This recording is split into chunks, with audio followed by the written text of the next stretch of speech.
My name is Clara, and I'm 28 years old. Last night, I was just a waitress, balancing champagne flutes at a glitzy Chicago gala, feeling like I didn't belong. Then I saw him. Ethan, the billionaire CEO, his emerald ring catching the light. My breath stopped. It was identical to my mother's heirloom hidden in her drawer, a secret she never explained. Why would a man like him wear the same ring as her? My heart's racing with questions I can't answer yet. Have you ever found a clue that turned your world upside down? Let me know where you're watching from, and if this resonates, please like and subscribe to follow my story. The next evening, I'm back in my tiny Chicago apartment, the kind with walls so thin you hear your neighbor's TV. The single bulb above my kitchen table flickers as I sit there staring at my mother's ring.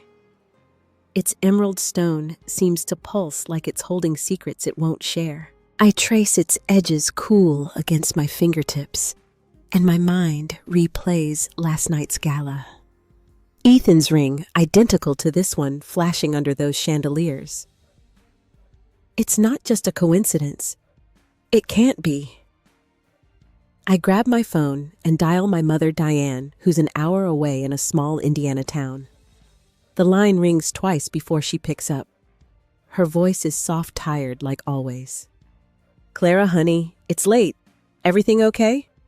I take a breath, trying to sound casual. "Mom, I was thinking about your ring, the emerald one. Where'd you get it?" There's a pause long enough to make my stomach twist. "Oh, that old thing," she says, her tone too light. "It was my mother's. You know that." I lean forward, gripping the phone tighter. "Yeah, but I saw a guy last night at work. He had the exact same ring, same stone, same design." My voice shakes a little, and I hate it. Another pause, heavier this time. "Clara," she says sharp now, "don't go digging into things that don't matter. It's just a ring." Her words cut like I'm a kid asking something I shouldn't. "Mom, I'm not digging, She cuts me off. "I'm tired. We'll talk later." The line goes dead.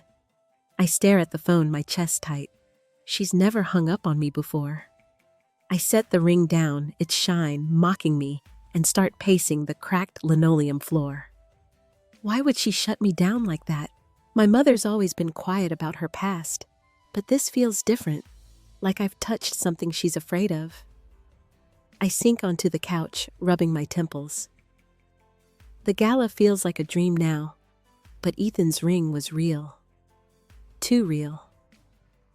I dig through a shoebox under my coffee table where I keep old photos and letters. My hands shake as I pull out a faded picture of my mother, young, maybe 20, standing in a dress that looks too fancy for her. She's smiling, but her eyes are distant, and there it is, the ring gleaming on her finger. She's at some kind of event, chandeliers in the background, people in suits. My heart skips. This isn't the Indiana farm girl she always described. Who was she back then? My phone buzzes, snapping me out of it. It's Tessa, my coworker from the diner who covered for me at the gala. Her text reads, "Heard you were staring at Ethan Caldwell last night. Bad idea. Guy's a shark. Stay away." I frown, typing back. "Just curious about something. No big deal." But her warning sticks like a splinter. Ethan's a name you see in headlines, the kind of man who buys companies and breaks them apart without blinking. What's his ring doing in my mother's life? I set the photo down, my mind spinning. The ring's not just jewelry. It's a door to something my mother doesn't want me to see. I pick it up again, turning it over, and notice something new, a faint scratch on the band, like it's been worn through years of secrets. I close my eyes, trying to picture my mother's face when I asked about it. That fear in her voice wasn't just annoyance. It was something deeper, something that makes me wonder if I even know her at all. The next morning, I'm still rattled the weight of my mother's sharp words lingering like a bruise. I need answers, so I head to the public library across town, the one with free computers and stacks of dusty newspapers. The air smells of old paper as I settle at a terminal, my fingers hovering over the keyboard. I type Ethan Caldwell's name, hoping to find anything that ties him to my mother's ring. Article after article pops up his tech empire, his ruthless deals, his face on magazine covers. But nothing about his family, his past, or that emerald ring. It's like he appeared out of nowhere, fully formed, untouchable. I lean back, frustration bubbling. My eyes drift to the ring tucked in my pocket, its weight grounding me. I pull it out, studying the faint inscription I noticed last night, forever bound. The words feel like a promise, but to what I'm so lost in thought that I don't notice the librarian Margaret until she's standing beside me. She's older, with glasses perched on her nose, and she glances at my screen. Ethan Caldwell, huh? Big name around here, she says, her voice low. I nod, hesitant. Just curious about him. She raises an eyebrow like she's heard that before. Not much gets out about him, she says, leaning closer. But years ago there was talk. His family had some kind of falling out. A sister maybe who disappeared. People said it was messy. My pulse quickens. A sister? That's new. Disappeared how I ask, trying not to sound desperate. Margaret shrugs. No one knows. The Caldwells kept it quiet.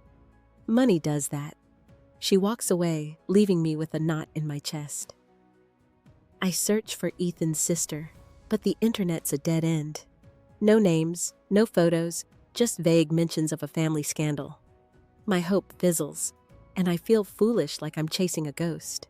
I'm about to leave when my phone buzzes again. It's Tessa texting a link to a gossip site. Thought you'd want to see this, she writes. I click it, and there's Ethan at a charity event, his ring front and center. The caption calls him a mystery man with a past no one can crack. I scroll through comments, people speculating about his wealth, his cold demeanor. One comment catches my eye. Bet he's hiding something big. Nobody's that private without a reason.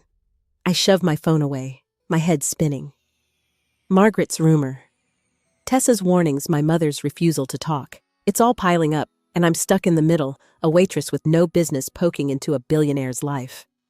I walk home, the city noise fading as I climb the stairs to my apartment.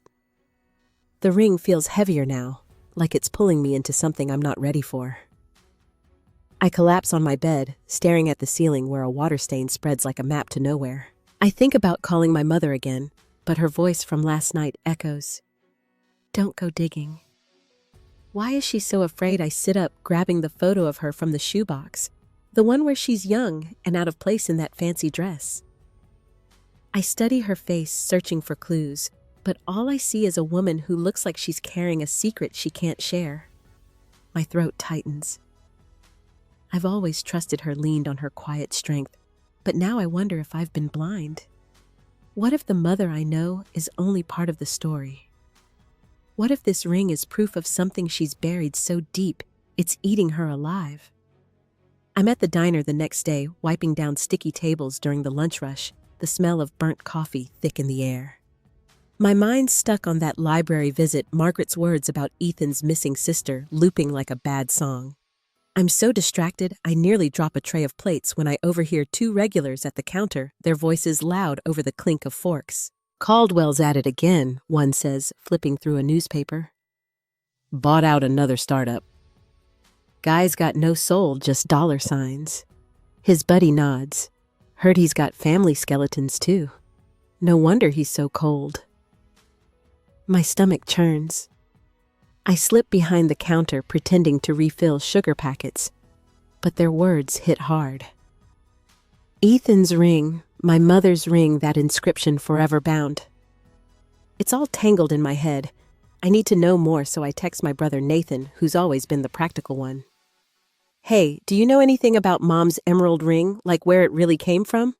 I hit send, hoping he'll bite. His reply comes fast, blunt. Clara, stop with the ring nonsense. It's just some old jewelry. Focus on your life. I stare at the screen, my jaw tight. Nathan's never been warm, but this feels like a slap. He's my big brother, the one who used to sneak me candy when Mom wasn't looking. Now he's shutting me out, just like her. I shove my phone in my apron, anger simmering. Why is everyone acting like I'm chasing a fairy tale?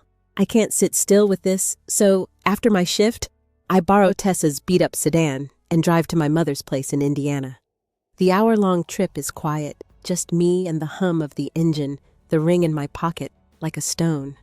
Her house is small white paint, peeling with a sagging porch swing.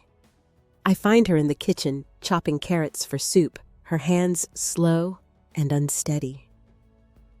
She looks up, surprised. Clara. You didn't call. I don't sit. I lean against the counter, arms crossed. Mom, we need to talk about the ring. For real this time. Her knife pauses and she sets it down, wiping her hands on a dish towel. I told you it was my mother's, she says, her voice flat like she's rehearsed it. I shake my head. No, I saw the same ring on Ethan Caldwell. You knew him, didn't you? His family? Her face tightens and she turns away, fussing with the stove. You're imagining things. Let it go. Her dismissal stings worse than the phone call. I step closer, my voice rising. Mom, I'm not a kid. I found a photo of you young wearing that ring at some fancy event. You weren't a farm girl then. What happened? She grips the counter, her knuckles white, and I notice a small locked diary on the shelf behind her. One I've never seen before. Clara, she says, barely a whisper, some things are better left alone. Her eyes flicker to that diary, and my chest tightens. She's hiding something, and it's bigger than I thought.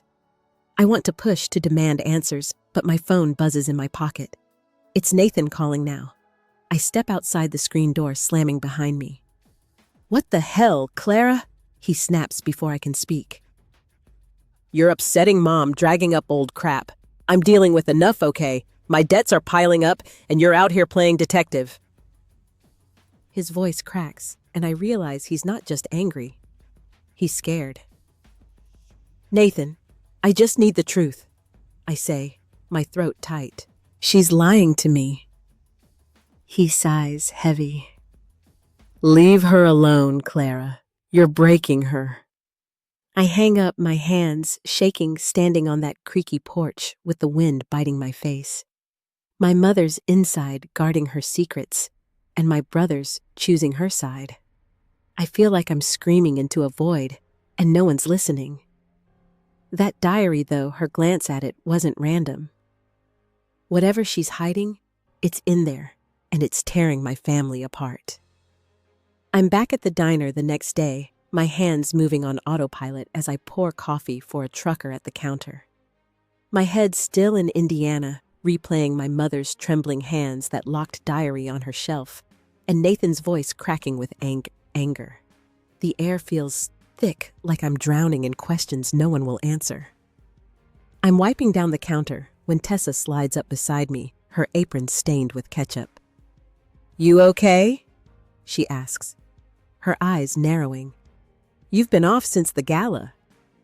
I force a nod, but my throat's tight. Just family stuff, I mumble, hoping she'll drop it. She doesn't.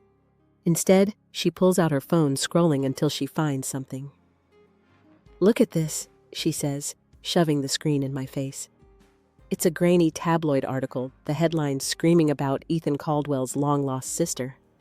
Below it, a blurry photo of a young woman at a party.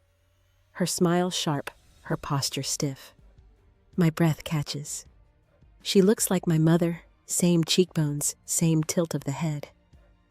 My hands start to shake, and I grip the counter to steady myself. Where'd you get this? I ask, my voice barely above a whisper. Tessa shrugs, tucking her phone away. Found it online. People are always digging up dirt on guys like Caldwell. Thought you'd want to know since you're so curious. She pauses, her tone shifting. Clara, whatever you're chasing, it's not worth it. You don't mess with people like him. Her warning feels like a weight, but that photo's burned into my mind. I need to know if it's her. After my shift, I drive back to my mother's house, my knuckles white on the steering wheel. The sky's gray, heavy with clouds matching the storm in my chest.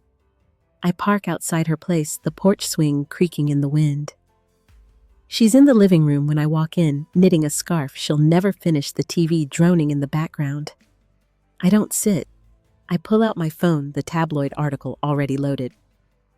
Mom, I say, my voice sharper than I mean. Look at this. I hold the screen out, the photo of the woman staring back at us. Her eyes flicker to it, and for a second, her hands freeze, the knitting needles clattering to the floor. What is this? She asks, but her voice is too high, too brittle. I step closer, my heart pounding. It's you, isn't it? With Ethan's family. You knew his sister. You were there. She shakes her head, her lips pressing into a thin line. Clara, stop this. You're wrong. I'm not wrong. I snap louder than I've ever been with her. You keep lying, and I'm sick of it. This ring, this photo, it's all connected. Just tell me the truth. Her face crumples, and she buries it in her hands, her shoulders shaking. It's too painful, she whispers, her voice breaking. You don't understand what I lost. I want to scream, to shake her until she talks, but seeing her like this, small, fragile, broken, stops me cold. My anger twists into something worse, betrayal. She's choosing silence over me. I turn to leave, my eyes catching a scrap of paper in her trash can, half torn with "I'm sorry" scrawled in her handwriting. It's addressed to someone named E. My stomach drops. Ethan. I grab it, crumpling it in my fist, and storm out the door, slamming behind me. My mother's sobs echo in my head, but they don't pull me back.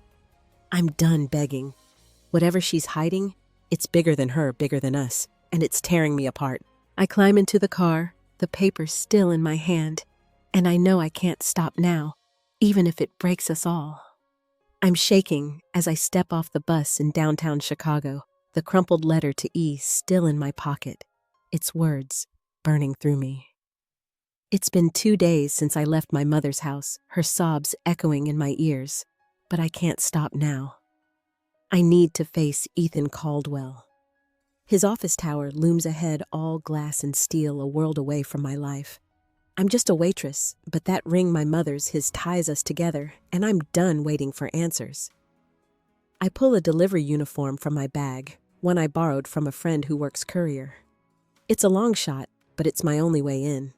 The lobby's a blur of marble and suits the air cold and sharp with cologne. I keep my head down, clutching a fake package, my heart hammering as I flash a borrowed ID at the security desk.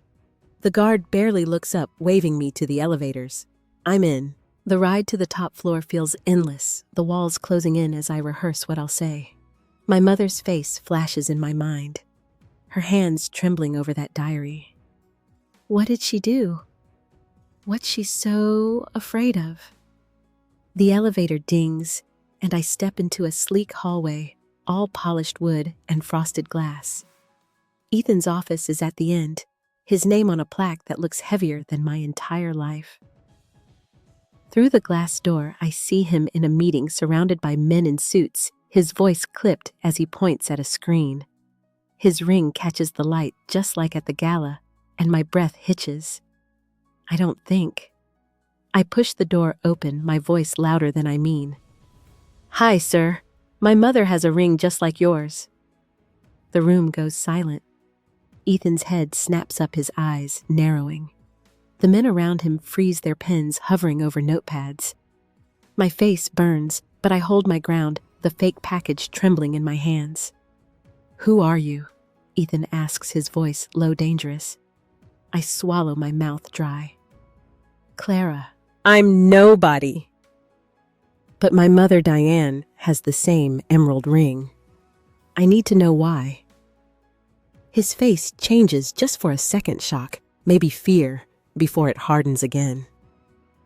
"Get her out," he says to a man by the door. Security grabs my arm, pulling me back, but I'm not done. I yank my phone from my pocket, fumbling to show him the photo I took of my mother's ring, its emerald glowing against her faded tablecloth. "Look at it!" I shout, my voice breaking. "It's the same. You know it is." Ethan steps forward, his eyes locked on the screen, and for a moment I think he's going to say something. But then he waves a hand, and the guards drag me toward the elevator. My heart's pounding so hard I can't think. I'm losing my chance. As the doors start to close, Ethan appears, slipping into the elevator alone with me. The guards step back, and it's just us, the air thick with tension. He's taller up close, his suit pristine, but his eyes are tired, like he's carrying something heavy. "How do you have that ring?" he asks, his voice quieter now, almost haunted. I take a shaky breath, my hands clenching. It's my mother's. She's had it forever, but she won't tell me anything. He leans closer, studying me like I'm a puzzle he can't solve. Then he says something that stops my heart. That ring was my mother's. It was stolen 30 years ago. My knees buckle and I grab the railing to stay upright. Stolen. My mother, a thief. The word feels wrong, impossible, but Ethan's face is deadly serious. The elevator dings and the doors open to the lobby, but I can't move. My mother's secrets, her fear, that diary, it's all crashing down, and I'm caught in the wreckage staring at a man who might destroy everything I thought I knew. I stumble out of the elevator, Ethan's words stolen 30 years ago ringing in my ears like a siren. He's right behind me, his polished shoes clicking on the marble floor as he gestures to a security guard to stay back. "Wait," he says, his voice sharp but unsteady. "We're not done." My legs feel like jelly, but I follow him to a quiet corner of the lobby where a fountain bubbles, muffling the hum of corporate life. I'm clutching my phone, the photo of my mother's ring still glowing on the screen. And all I can think is she couldn't have stolen it. Not her. Ethan stops, his eyes scanning the room before locking onto mine. "You don't understand what you've walked into," he says, his tone low, like he's afraid someone's listening. He pulls a folded letter from his jacket, its edges worn, and hands it to me. My fingers tremble as I open it, the paper soft from years of handling. It's handwritten, the ink faded but clear. She betrayed us, took what wasn't hers, and ran. Don't trust her. At the bottom, a name, his mother's. My chest tightens. The description matches Diane Young, desperate, working for his family. "Who is she to you?" Ethan asks, his voice cutting through my haze. I swallow, my throat raw. "My mother," I say, barely audible. "Diane." His face twists, a flash of anger I haven't seen before. "Diane," he repeats like the name itself is poison. "She worked for us in our house. She was nothing, just a maid, until she took that ring and vanished. My mother never recovered from the betrayal." His words hit like punches, each one stripping away the woman I know, my mother, who tucked me in, who cried when I graduated high school. I shake my head, my voice rising. "No, that's not her. She's not a thief. She's..." I trail off, because what can I say? I don't know her. Not really, not after these secrets. Ethan steps closer, his ring glinting as he points at my phone. That ring was half of a pair made for my parents. The inscription, "Forever Bound," was theirs. "Your mother stole it?" And now you're here, what? Trying to clear her name. His voice drips with contempt, and I feel small, like I'm shrinking under the weight of his world. I want to scream that he's wrong, but my eyes catch something in the letter. A date 30 years ago, when my mother would have been barely 20 younger than me now. I think of her in that old photo out of place, in a glittering room, and the diary she keeps locked away. My stomach lurches. What if Ethan's right? What if she ran because she had no choice? I look up, my voice shaking. She's not like that. She wouldn't. But Ethan cuts me off, his eyes cold. She did, and you brought her shame right to my door. He turns to leave, but pauses, glancing at a sleek safe built into the lobby wall, its keypad glowing faintly. His hand twitches like he's protecting something inside, and I wonder what else he's hiding. The fountain's gurgle fills the silence, and I'm left standing there, the letter slipping from my hands to the floor. My mother, a thief, a liar. The woman who raised me, who taught me to be honest, to be kind, she's the one who broke his family. I sink onto a bench, my vision blurring with tears, the world collapsing around me. I'm alone, exposed, and every truth I held is crumbling with no way to put it back together. I drive back to Indiana the next morning. Ethan's letter, still folded in my pocket, its words, "Betrayal thief," searing my mind. My eyes are raw from crying, but something's shifting inside me, a spark beneath the hurt. I can't let my mother's story end with his accusations. She's more than a name in his family's tragedy, and I'm done letting secrets suffocate us. Her house comes into view, the same peeling paint and sagging porch, but I'm not here to beg. I'm here to find the truth. Inside, my mother's in her recliner, a quilt over her lap, the TV flickering with some daytime show. She looks up, her face pale, and I see the fear in her eyes, like she knows why I'm here. I don't sit. I head straight for her bedroom, where that locked diary's been haunting me. Clara, what are you doing? She calls, her voice thin, but I keep moving. In her jewelry box, tucked under a tangle of cheap necklaces, I find a small brass key, its edges worn smooth. My heart races as I grab the diary from the shelf, its leather cover heavy in my hands. I sit on her bed, the springs creaking, and fit the key into the lock. My mother appears in the doorway, gripping the frame. "Don't," she whispers, but I turn the key anyway. The pages are brittle, filled with her tight, slanted handwriting. I start reading, my voice steady, despite the lump in my throat. June 1985. I was 20, working for the Caldwells. The house was cold, not just the air, but the people. His mother watched me like I was dirt. I glance up, and my mother's eyes are wet, her hands trembling. I keep going, the words pulling me deeper. The ring was on her dresser, forgotten after a fight. I took it not for money, but to escape. He hurt me, and no one cared. My stomach twists. Ethan's father. I look at her, my voice shaking now. "Mom, who hurt you?" She sinks onto the bed, her breath ragged.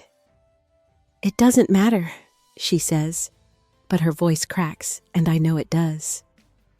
The diary's pages blur as I read on, learning she fled Chicago, pregnant with me. The ring, her only anchor in a world that broke her. I close the book, my hands steady now. This isn't just about a ring, it's about her survival. I think of Ethan's cold eyes, his mother's letter calling her a thief. They don't know her pain, and I won't let them define her.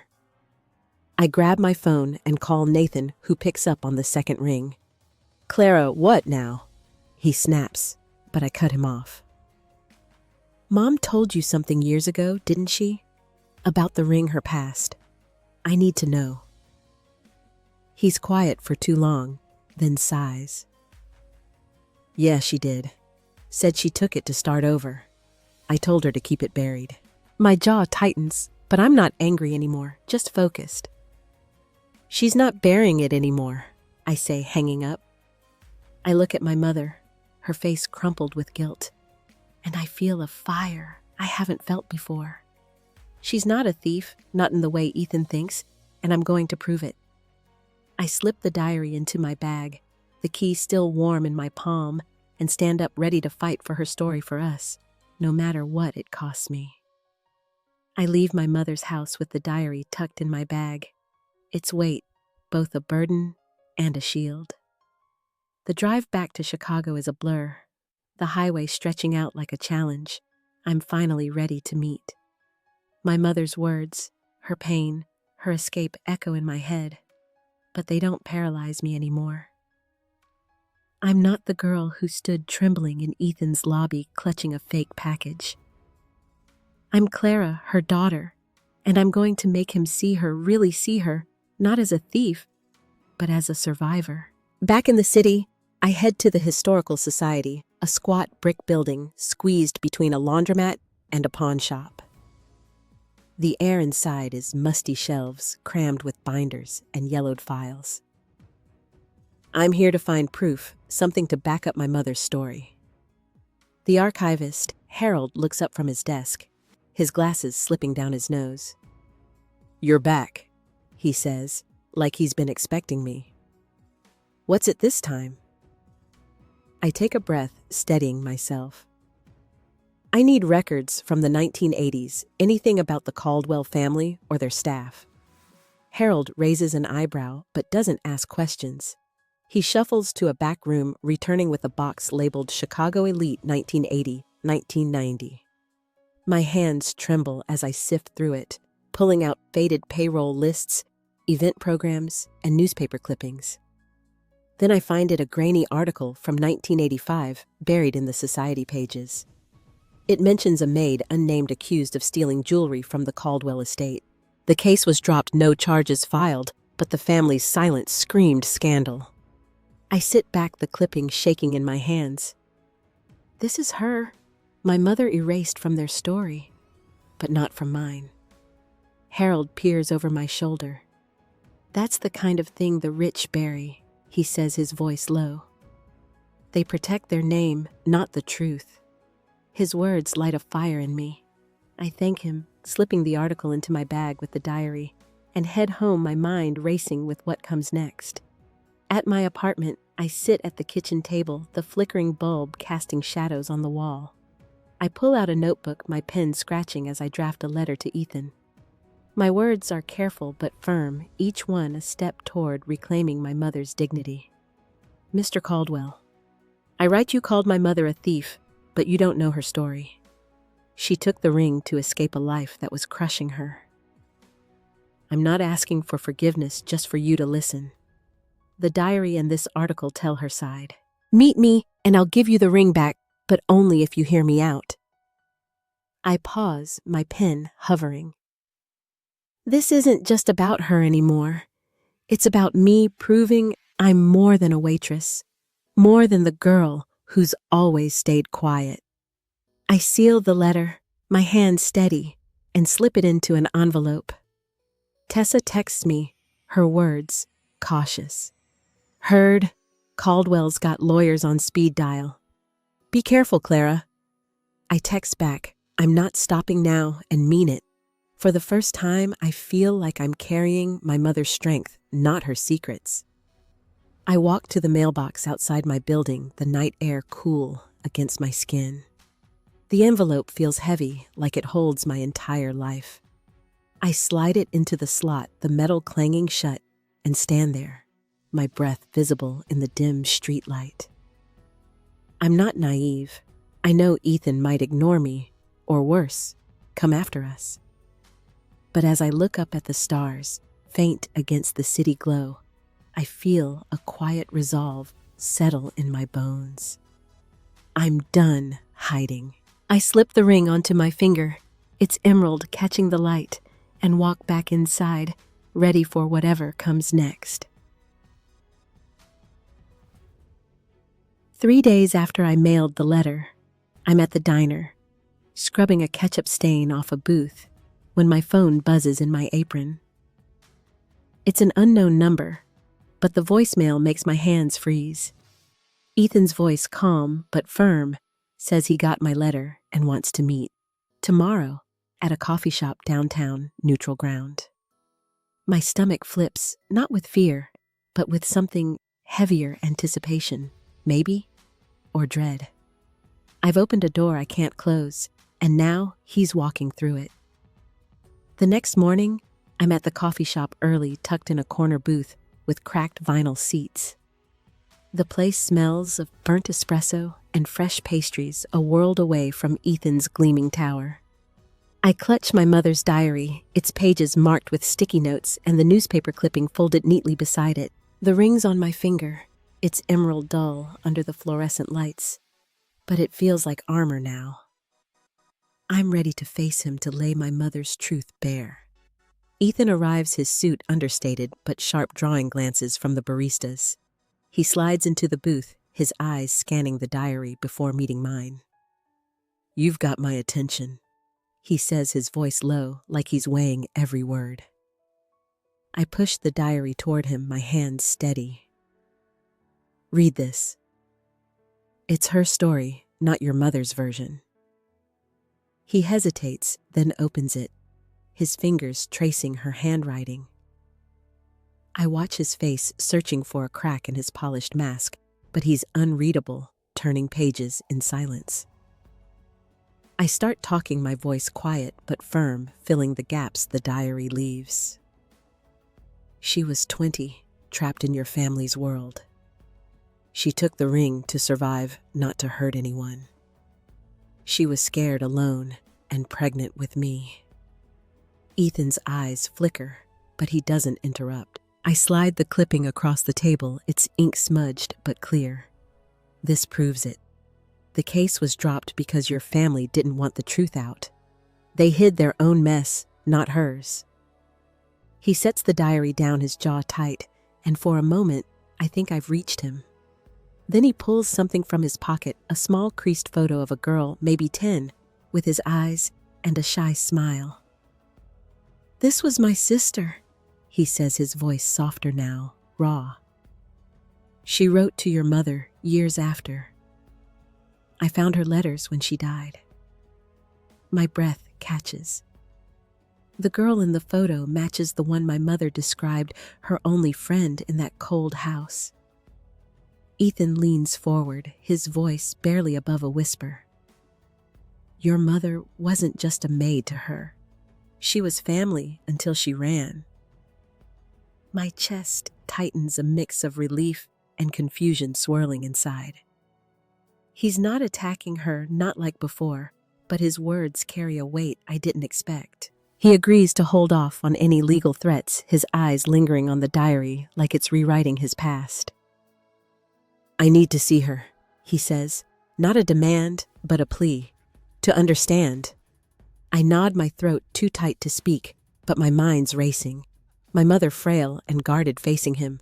I pushed for this, but now it feels like I've handed her to a judge. As Ethan leaves, promising to call, I sit there, the coffee shop's hum fading to a dull roar. The diary lies open, my mother's pain exposed, and I realize I've changed her story forever. I wanted to save her, but what if I've broken her instead? The ring on my finger feels cold, its inscription mocking me, and I'm frozen, caught between the truth I fought for and the cost I can't yet see. I'm back in Indiana by dusk, the hospital's fluorescent lights casting harsh shadows on the linoleum floor. My mother's in a bed by the window, her face pale against the stiff white sheets, an IV dripping slowly into her arm. The doctor said it was a panic attack triggered by stress, and the word feels like a stone in my gut. I did this. I pushed her too far, dragging her past into the open. I sit beside her, the diary still in my bag. Its pages, now a map of her pain, I can't unsee. She's awake, but quiet, her eyes fixed on the ceiling, avoiding mine. I take her hand, her skin cool and thin, and start reading from the diary, my voice low steady. August 1985. I left with nothing but the ring and you growing inside me. I was so scared, but you were my reason to keep going. Her fingers twitch in mine, but she doesn't pull away. I keep going, each word a bridge I'm trying to build. I never meant to hurt them. I just wanted us to be free. I pause, my throat tight, and set the diary down. Mom, I say barely above a whisper, Ethan wants to see you. He knows about the ring, your story. He's not angry anymore. Her eyes flicker to me wide with something like fear, but she doesn't speak. I lean closer, desperate for her to hear me. You don't have to hide anymore. I'm here. Her lips part, but no words come, just a shallow breath that cuts me deeper than any shout. The door creaks open, and Ethan steps in his presence, filling the small room. He's out of place here, his tailored coat too sharp against the faded curtains, but his face is softer than I've ever seen it. He nods at me, then looks at my mother, his hands clasped tight. Diane, he says, his voice gentle, almost broken. She stiffens her hand, slipping from mine, and I see her shrink into the bed like she's 20 again, caught in his family's shadow. He sits across from her, pulling a small velvet box from his pocket. Inside is his ring, the twin to hers, its emerald catching the dim light. This was my mother's, he says, his words careful. I thought you took it to hurt us, but I was wrong. He pauses, his eyes meeting hers. My sister loved you. She forgave you before she passed. I should have listened to her.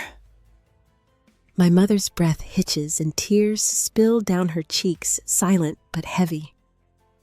She reaches for the ring, her fingers trembling, and Ethan places it in her palm, closing her hand around it. I watch my chest aching as she clutches both rings. Now her sobs, quiet but raw. Ethan stands, his eyes lingering on her, then on me, before he steps out, leaving us in a silence that feels like a wound. I want to say something to fix this, but my mother's face stops me. Her eyes are distant, lost in a past I'll never fully know. I pushed for truth, for healing, but now she's here, broken open, and I'm left holding the pieces, wondering if I've saved her or shattered her for good. I'm back in my Chicago apartment, the morning light slipping through the blinds, painting stripes across the worn hardwood. It's been a week since the hospital, since my mother held both rings and wept in silence. The weight of her truth, of Ethan's forgiveness, still lingers, but it's softer now, like a bruise starting to fade. I sit at my kitchen table, a mug of tea steaming in my hands, and pull out the old photo of my mother, the one from her youth. I don't see a thief anymore, or a stranger. I see a woman who fought to keep me safe, flaws and all. I grab a small frame from a drawer, sliding the photo inside, and set it on the shelf where it catches the light. Nathan shows up unannounced, his work boots scuffing the floor as he steps inside. He's different today, his usual frown gone, replaced by something tentative, almost shy. Thought I'd check on you, he says, scratching his neck. I nod, gesturing to the couch, and we decide to cook something we haven't done together since we were kids. The kitchen fills with the sizzle of onions and the tang of tomato sauce. And for the first time in years, we laugh, real laughs, not the forced kind. He tells me about his new job, a construction gig that might help with his debts, and I feel a knot loosen in my chest. He's trying, and so am I. Later alone, I pull out a notebook, its pages blank until now. My pen moves, slowly tracing thoughts I've kept locked away. I write about the ring, how it led me to truths I didn't want, but needed. I write about my mother's courage, about Nathan's quiet loyalty, about Ethan's unexpected grace. The words feel like a release, like I'm finally seeing myself clearly, not just a waitress, not just a daughter, but someone who can face the hard things and keep going. I pause, my eyes drifting to the framed photo, and realize I'm not carrying her shame anymore. I'm carrying her strength. Tessa texts her message, short but warm, career workshop at the community center tomorrow. You in? I smile, typing back a quick yes. She's been hinting at a promotion at the diner, a chance to manage shifts, maybe make enough to fix this place up. It's not glamorous, but it's a start, and I'm ready for it. I set the notebook down, the tea gone cold, and lean back, letting the quiet settle over me. For the first time, I'm not chasing or running. I'm just here in this moment, and it's enough.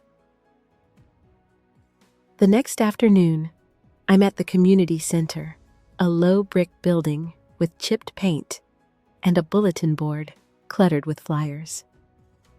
The room is warm, filled with women my age, their voices a soft hum as Tessa leads the workshop. I'm here to share, not just listen. When it's my turn, I stand, my hands steady, and tell them about the ring, about chasing my mother's truth through fear and shame. I don't sugarcoat it, the mistakes, the fights, the nights I felt like I was losing her.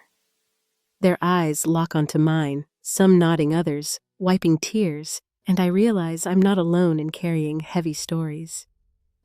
I slip the ring off my finger, holding it up, it's emerald, catching the sunlight through a cracked window. This used to feel like a secret, I say, my voice quiet but clear. Now, it's a reminder that we can face our past and still move forward. The room is silent, but it's the kind of silence that holds you, not the kind that hurts. I sit down, my chest lighter, and a young woman across from me, her braid tight and her eyes wide, leans forward. My dad left us, she says, her voice trembling. I've got his watch. It's all I have. I nod, and we talk after, her story echoing mine in ways I didn't expect. Later, I walk out into the parking lot, the air crisp with the promise of fall. Tessa catches up, her grin wide. You killed it in there, she says, nudging my shoulder. I smile, but my mind's elsewhere, on the women in that room, on the weight we all carry, and the strength we find to keep going. My phone buzzes, a message from Ethan saying he sent a donation to the center, inspired by what I started. It's not about the money. It's about the ripple, the way truth can spark something bigger. I drive home, the city fading into dusk, and stop at a small park near my place. I sit on a bench, the ring back on my finger, its weight familiar now, not heavy. I think about my mother recovering at home, her smile a little brighter when I left. I think about Nathan trying to rebuild and Ethan carrying his own scars. I don't need to be right or win anything. I just need to be here whole in this quiet moment. The wind stirs the leaves, and I close my eyes, letting the world soften around me, knowing I've found my way through. It's a cool spring morning, months after everything's settled, and I'm in a park near my mother's house in Indiana. The grass is damp under my boots, and the air smells of fresh earth. I'm sitting on a bench with my mother and Nathan, watching kids chase each other across a playground, their laughter sharp and bright. My mother's beside me, her hands folded in her lap, both rings on her fingers. Now they're emeralds glinting in the sunlight. She's stronger these days, her steps steadier, her eyes clearer. Nathan's on my other side, sipping coffee from a thermos, his shoulders relaxed in a way I haven't seen in years. I lean back, the wood creaking under me, and let the moment sink in. This is new, this quiet togetherness, no secrets wedged between us. My mother starts talking, her voice soft but steady, about her life before me. Things she's never shared, like the way she learned to sew, to make my clothes, or the nights she stayed up scared, but determined to give me a home. Her words are simple, but they carry a weight, like she's finally letting herself be seen. I listen, my hands still, and feel a warmth I didn't know I'd been missing.